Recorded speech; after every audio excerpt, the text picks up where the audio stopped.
Vous savez, mais Terminator 2 est sorti le 3 juillet 1991. Alors, un 3 juillet, mais aujourd'hui, c'est le 3 août. Et justement, on compte sur vous, hein, Perrine, pour remonter le temps et nous donner les événements qui ont été marquants un 3 août. Et on commence avec une date assez lointaine, le 3 août 1958. Alors, 58, on est en pleine guerre froide et ce jour-là, les Américains marquent un point avec leur sous-marin, le Nautilus. Le Nautilus, bien sûr, c'est un hommage à Jules Verne. C'est le premier sous-marin à propulsion nucléaire, le Nautilus. Et ce jour-là, il réalise un exploit. Il passe en dessous du pôle Nord. Ça veut dire que les Américains ouvrent une nouvelle voie maritime, mais surtout, ils dament le pion aux Soviétiques. Et ça, en 58, c'est très important. Guerre froide. 2 semaines plus tard, en effet, le Nautilus accoste à Portland, en Angleterre. Regardez. Il allait de soi que les Britanniques fassent aux sous-marins un accueil enthousiaste. C'est dans un concert de sirènes et de hurrahs que le Nautilus a accosté.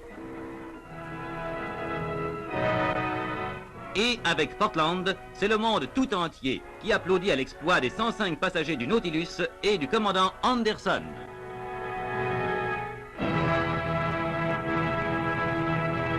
Il y avait des choses aussi plus légères au début des années 60. Vous avez dégoté une archive du 3 août 1960. Oui, ce jour-là, la station balnéaire de Trouville-sur-Mer décide d'élire le plus bel athlète. Et vous allez voir que même dans les concours de beauté et de muscles, c'est important, il y a bien évidemment aussi parfois de la géopolitique.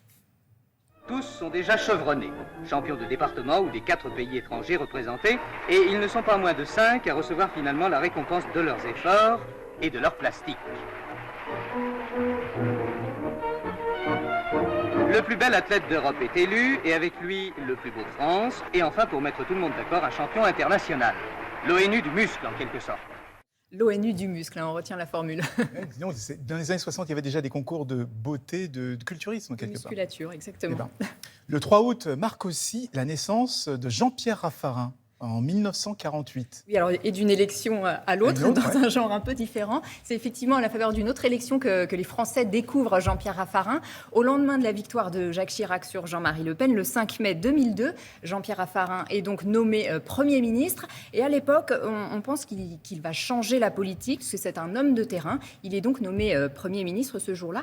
Vous gardez un souvenir particulier, vous, du passage? Moi, c'est les raffarinades. Exactement, ces fameuses raffarinades, hein, les petites phrases qu'on a tant aimées. Il y avait aussi la positive attitude. Oui. Mais alors, pour moi, la meilleure... La route est droite, mais la pente est forte. Et la pente est forte, exactement. Pour moi, la meilleure, ça reste celle-ci, qui a été prononcée en 2005, à l'époque où la France est tiraillée entre le oui et le non pour le traité, le référendum pour la Constitution européenne. Le oui et le non, on devrait dire plutôt le yes et le no, regardez. Cette incertitude du résultat va créer le débat. Et le oui a besoin du débat pour gagner. Win, the yes needs the no to win. Again the no.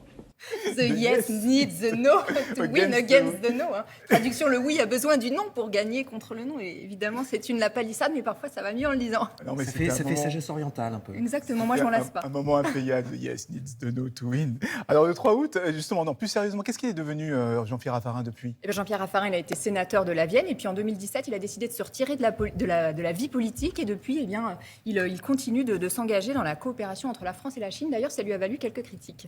Oui, bien sûr. Dernier stop, le 3 août 1967. 67, ce jour-là, c'est la naissance de Mathieu Kassovitz, qui a donc 55 ans aujourd'hui. Kassovitz, c'est la haine, c'est aussi le personnage de Malotru dans le Bureau des légendes, vous vous en souvenez sans doute. Mais en 84, Mathieu Kassovitz, c'est surtout un lycéen de 17 ans qui est un peu espiègle quand on lui pose la question « Qu'est-ce que vous feriez si vous aviez 1000 francs ?» C'est l'équivalent de 150 €. Je crois que je partirais de Nation, RER, première classe, billet première classe. J'irai aux Champs-Élysées, fast-food de luxe, un bon hamburger, je repars en première classe, je rentre chez moi, je me couche. Des folies, des folies. Vous aimez l'argent ? Oignon. Vous avez vu, petite lunette ronde, la petite chemise rose, la cravate vert fluo, on dirait Harry Potter Oui, et ou puis un aujourd'hui, prof de maths. enfin, quand on le voit dans le bureau des légendes, c'est pas du tout le même. Ah oui, c'est même bonhomme, pas non plus le réalisateur de la haine, mais ça fait plaisir de voir ces images de Mathieu Kassovitz. Oui, vous avez toujours ce don pour trouver des archives assez incroyables. Merci, Perrine.